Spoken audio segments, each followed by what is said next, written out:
Hey everybody, it's me, Steve Schnee, and you are watching the CD Junkie. Oh, if you are an 80s fan, I have a treat for you. I'm an 80s fan, and it's a treat for me, even though I already know what it is. Especially for you people who grew up listening to new wave music down in Southern California, where I am from and where I currently reside in a mysterious and unknown location in Orange County. This is my music. I love the 60s and I love the 70s. I grew up during that time, but I came into my own and started buying my own records back in about 78. And so I experienced all that punk new wave as it was happening. I was buying those singles. I was buying the albums. I was buying the weird 10-inch picture disc XTC Japanese things. I was buying it all. And there was a radio station in Southern California called KROQ, the most influential radio station in Southern California in the 80s. People still talk about it. We still talk about it. My collection is filled with stuff that got played on that radio station. And there's two songs that I always remember. Actually, there's probably about 5 or 6, but I'm going to really point out in comparison two songs that really kind of defined 80s music in Los Angeles, Orange County, San Diego, in that area. And that would be Blue Monday by New Order. And you know that's been released and reissued a million gazillion quadrillion times.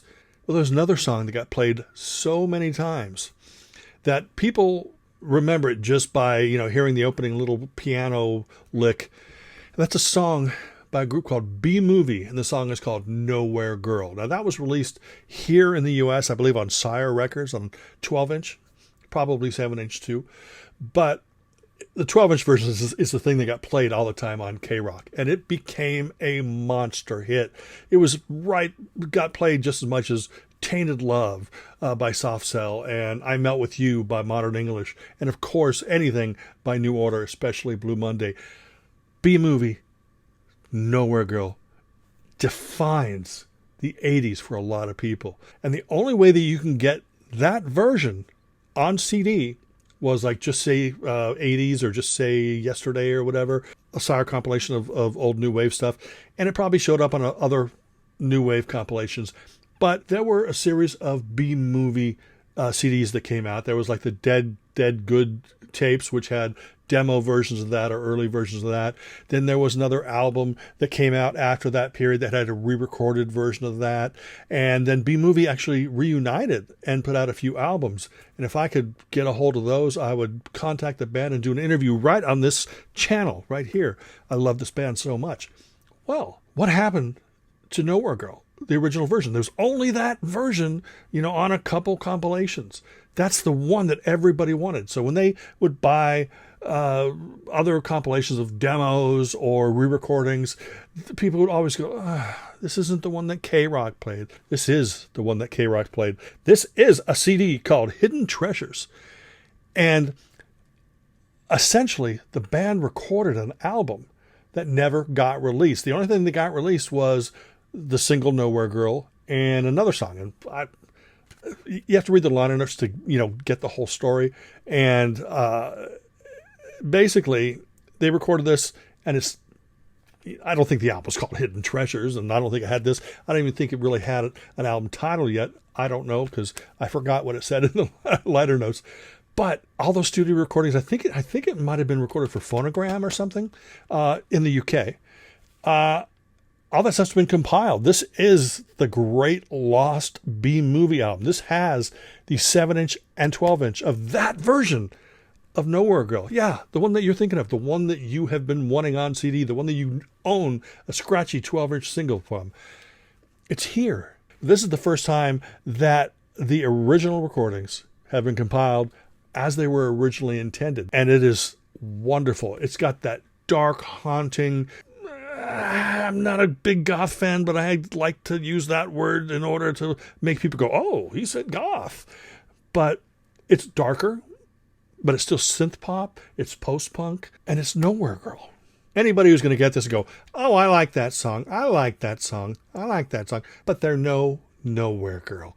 Guess what? You've been listening to the song Nowhere Girl for 40 years. Give it time, because this is just a great album of, as I said, post-punk, new wave. It deserves to be in your collection. Nowhere Girl is an incredible song, and there's a lot more where that came from. It's worth your time. Anyway, what I've done is I put together a medley featuring little sound bites from this album. And it'll give you an idea of what they sound like, get you excited. It'll remind you of how great Nowhere Girl is and how did this album not get released? But, that's one of the world's greatest mysteries. So sit back, relax, give this a listen, and I will see you on the other side.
That's it. I hope this inspires you to check out Hidden Treasures by B Movie. Such a great collection of songs. 40 years, guys. These guys have spent 40 years trying to put this out, and it's finally here. So embrace it and definitely check it out. I really appreciate you taking the time to watch this video. Remember to like, comment, share, subscribe. Ring that bell for future notifications. And until the next time, remember me. I'm Steve Schnee, the 80s junkie. Oh my gosh.